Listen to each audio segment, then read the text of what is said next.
Hi there, welcome back to another episode of All Things Home Care with me, your host Dana Arnone. I'm sitting here with two of my employees, which is Donielle Galucci and Frances Maura.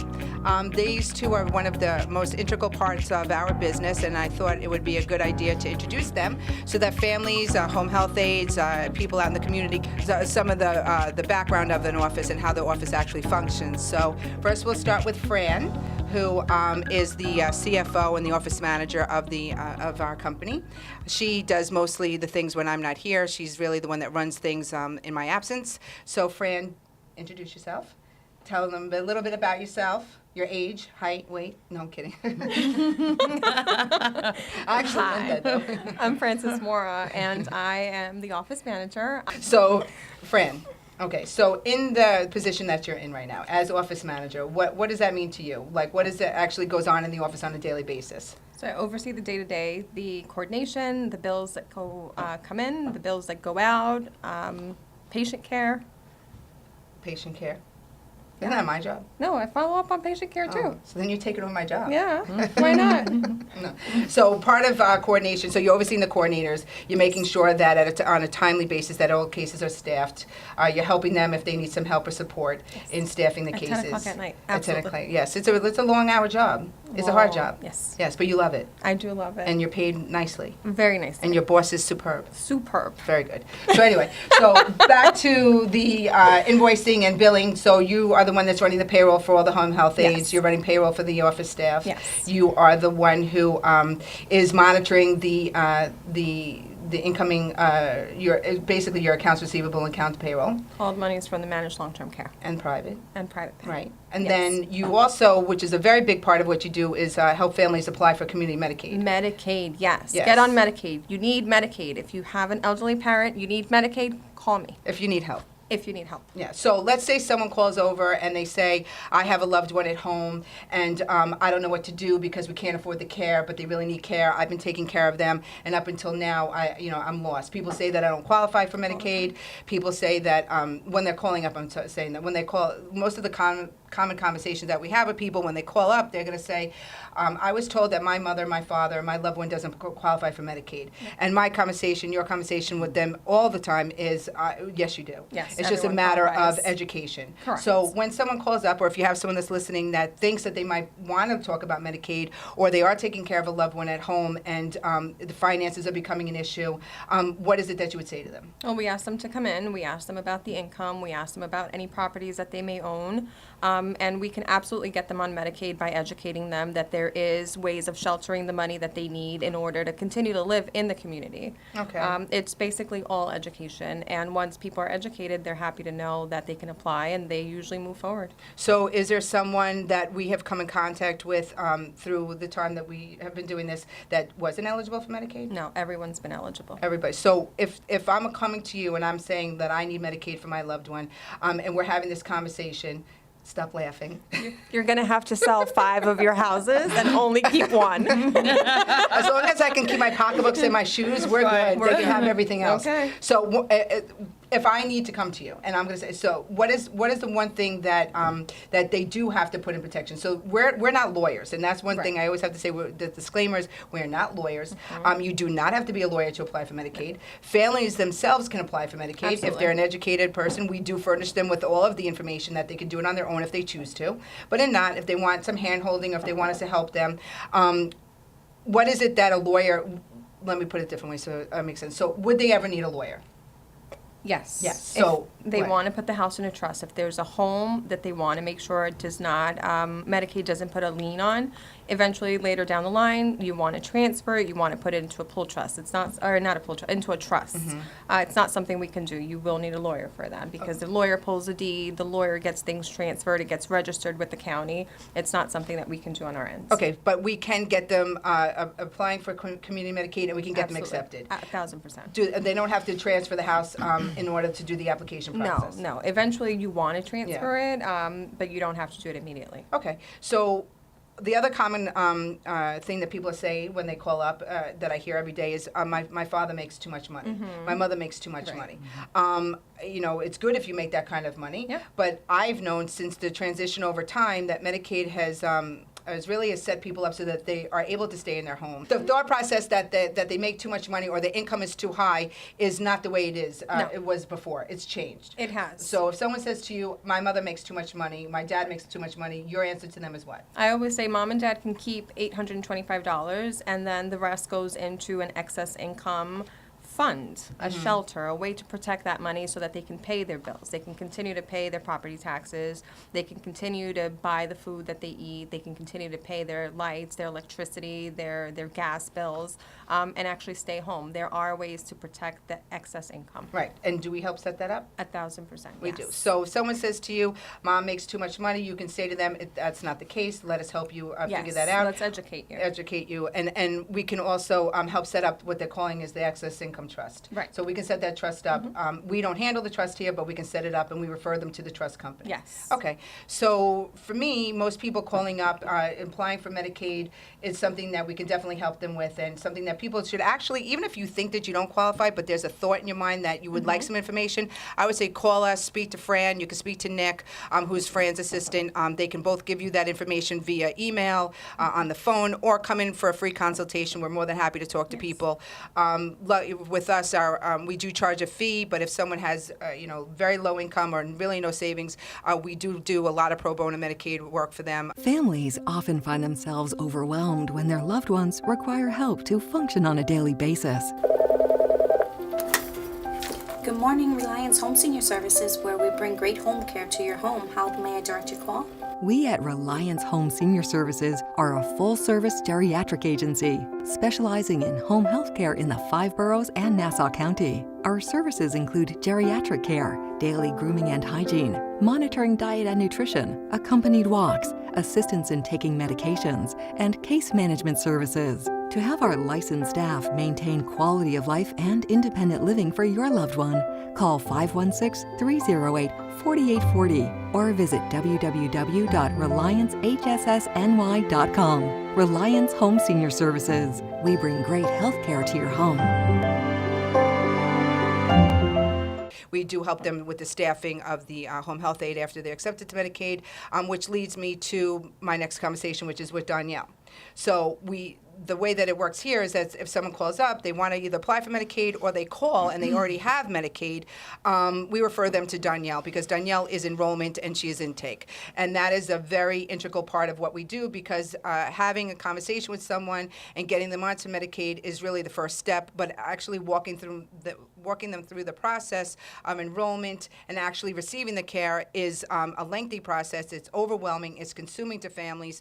They get lost in the shuffle all the time. So having Donielle as that person to help them has been a lifesaver for me because it was definitely something that I saw a need for. Someone's going to call. Oh, now I hear myself. Someone's going to call up and they're going to, or a friend's going to say to you, hey, Donielle, so-and-so just got accepted to Medicaid. Here's an acceptance letter.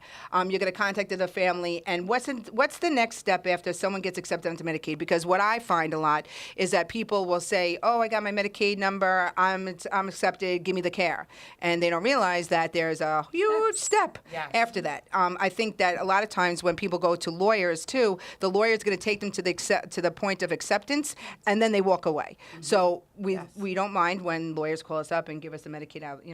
We like that. But also here, if we're applying for our families, we hold their hand throughout the process. Mm-hmm. So you're part of the process. You're there. You hold their hand, Donielle. Yes, I do. And you carry them through, kicking and screaming, but you get them to the finish line, which is the care in the home. Definitely. Okay. What kind of information are you going to gather from the families? Well, first, I try to explain to them the timeline of things. Right. Because most of the time, once the patient gets accepted to Medicaid, they have generally about 2 months until they're enrolled with a managed long-term care And receiving company. the care, where the care is paid for. Correct. Okay. So the getting the ID number is step numeral, applying one, getting the acceptance letter. Acceptance letters, secondary, and then from there, I can guide them to the third step is telling them to call Maximus and setting up an appointment because that's necessary. What is Maximus exactly? So that Maximus is a state nurse will come out to do an evaluation on a patient to see if they are approved for long-term care. And that step needs to happen in order for the second step to happen. If someone when they come to evaluate them, it's a lengthy process. Yes, it's 3.5 hours. Okay, so what the families need to know is that when you're setting up that appointment with Maximus, take whatever appointment they give you. Yes. Because they don't understand that until that appointment is done and completed, they can't move on to the next steps. That's correct. And Okay. most of the time, it's 2 to 3 weeks out just from the initial call. To get the appointment. Okay, so Maximus is going to come in. Maximus is going to talk to them about the services that the state is going to provide as far as Medicaid is concerned. Correct. And then at that meeting, they have to choose the managed care program. That's correct. They choose a plan. They choose a plan, and we kind of help them. If they're one of our families, we're going to tell them who we're contracted with. Correct. Which is Age Well Centers in Integra. Correct. I have to give them a plug because they're fabulous to us. Yes. So if they choose one of the plans that we're contracted with, fabulous. If they choose to go on their own, they're entitled to do that too. They are. We try to help them stay with us, but if they choose not to, that's patient right. So they're going to call you up and they're going to say, okay, I had my Maximus appointment. Now what? So after they had chosen a plan, then I'll send out a referral to that plan. And from there, the plan is to contact the patient to set up a nurse to come out to do an evaluation on them. The nurse, when she does go out to do the evaluation, she's there to determine how many hours and days the patient's approved for home care. So the other part of the managed care coming out to evaluate them, that's a timeline. Everything is very timed because it's an insurance company. Correct. For the most part. And if we don't get them the information and the assessments completed by a certain time during the month, they're not going to enroll for that next month. That's so correct. Managed care enrolls the first of every month. Or every month, first of every month. So if we get somebody that has all the assessments by, the 15th of the month, then good to go for the first of that following month. But Correct. if not, if they're done on the 21st, they're looking at a whole other month and a half of waiting to get enrolled. That is correct. Right. So when families call you up and when families say, "Oh, I canceled my appointment," that's a no-no. That's a big no-no. Don't do that. You never want to cancel any appointment or even miss their phone calls. Right. So, don't. Or if you're with our families, what we try to encourage them to do is if they're not getting the connection with whoever they want to always call us, and you'll be happy to make those phone calls on their behalf. Absolutely, of course. Okay, so Maximus, managed care, once managed care comes in, gives the hours, gives the days a week, we get authorization to provide services, and then we start. Correct. Good. That's nice. It is. Yeah. So what's it now? The other option that people can do is they call up and they're going to say, "Hey, I need help for my mom, and we don't qualify for Medicaid. We don't want to apply for Medicaid. We're looking at private hire," which happens to be one of my favorite things. Anyway, so private hire, how does that go? Same process? No, completely different process, much easier. So if the family can afford private hire, we can have a home health aide the next day there. So it just all depends. What's some important information that families should know when they're calling to hire someone, or even if they're getting on Medicaid and they're going to have a caretaker in their home? What is some of the information that they should be prepared to give over to you so that we could find them the right caretaker? They definitely need to tell us about the patient. They need to tell me what their needs are and what type of help they will provide, so then we can, here at the office, have a conversation and then set the right home health aide out to provide the best care. Right. So you want to know ambulatory status, Yes. Toileting status.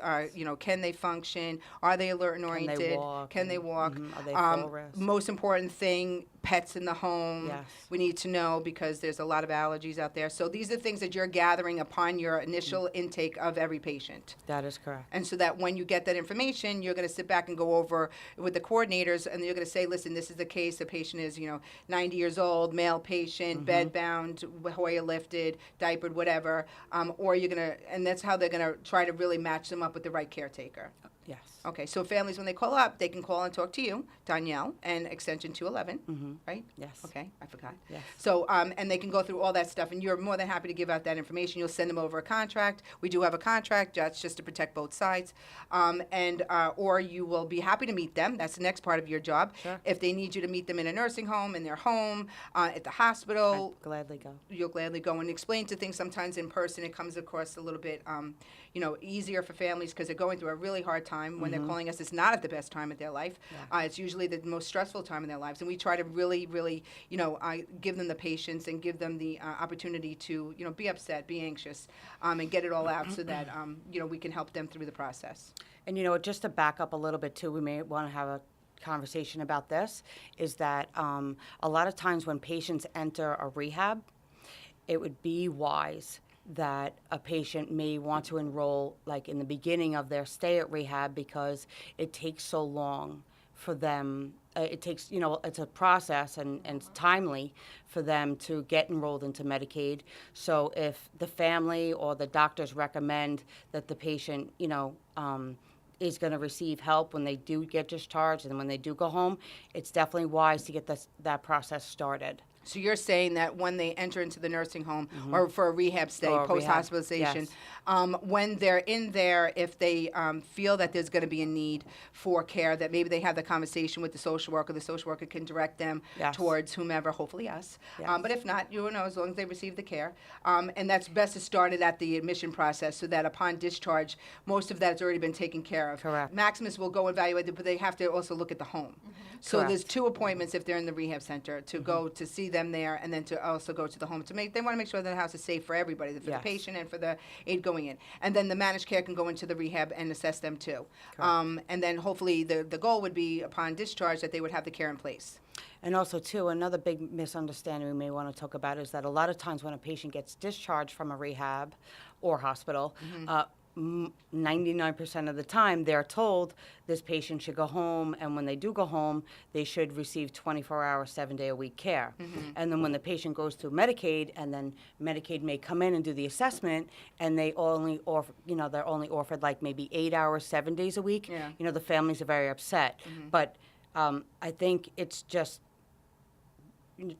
having that information and having that family know that the Medicaid assessment and the managed long-term care assessment is the true answer of what they need at home. Or what they're going to receive. Or what they're going to receive. But majority of the time, when they do those assessments, they are correct. It's not just a recommendation.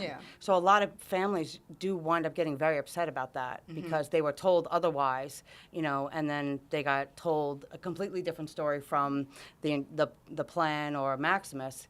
So that's just another thing to keep in mind as well. But the thing is when I hear you on the phone talking to families, I hear you very clearly educating them on that, so that when they're educated to the point where they should not be surprised. No. So, it's getting harder to get live-ins now. It is. It's getting harder to get those long-hour cases from the managed care. So we try to talk to the family so that they're prepared. The other option is that you can have Medicaid services in place through managed care and receive private hire.